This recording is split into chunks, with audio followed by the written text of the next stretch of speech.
విషయం చెప్తా గుర్తుపెట్టుకోండి. చంద్రబాబు నాయుడు గారు ఈడ పవన్ కళ్యాణ్ లోకేష్ ఇద్దరు కూర్చొని ఉంటే 3 వస్తువులు ఇచ్చినాడంట పంచుకోమని చెప్పి.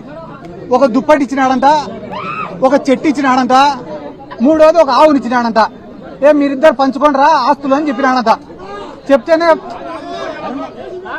చెప్తేనే లోకేష్ ఏమన్నాడంట, అన్నా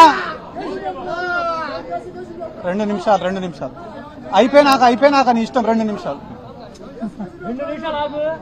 లోకేష్ చెప్పినాడంట పవన్ కళ్యాణ్కి, అన్నా నీకు పంపకాలు సరిగ్గా రావు, నేను పంచుతా, న్యాయంగా పంచుతా ఇద్దరికి అని అంట. అన్న తర్వాత మొట్టమొదట దుప్పటి తీసుకున్నారంట.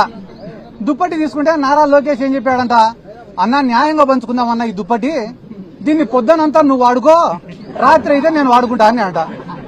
ఆ న్యాయంగా పంచినావు తమ్ముడు అని చెప్పి దుప్పటి తీసుకున్నాడు పవన్ కళ్యాణ్.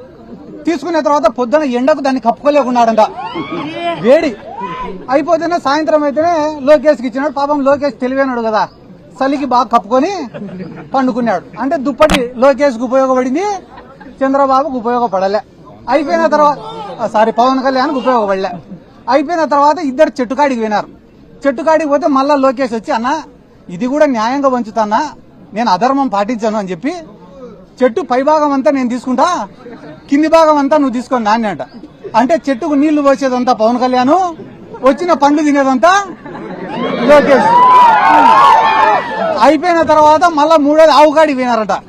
పోయి, అన్న ఇది కూడా నేను న్యాయంగా పంచుతానా, ఆవుకు ముందు భాగం అంతా నువ్వు తీసుకో, వెనక భాగం అంతా నేను తీసుకుంటా అని అంట. అంటే ఆవుకు రోజు నీళ్లు పోసేది మేపేసేది అంతా పవన్ కళ్యాణ్, వచ్చే పాలు పిండుకొని తినేది లోకేష్. ఈ రోజు జన సైనికుల పరిస్థితి ఏమరా అంటే, కూలీ చేసేది ఇల్లు, వచ్చిందంతా తినేది తెలుగు తమ్ముళ్ళు. కాబట్టి తెలుగుదేశం వాళ్ళకే జనసేన వాళ్ళకే గతి లేనప్పుడు అక్క మన పైన దాడి పైన వీళ్ళు స్పందిస్తారు అనుకోవడం మన మూర్ఖత్వం.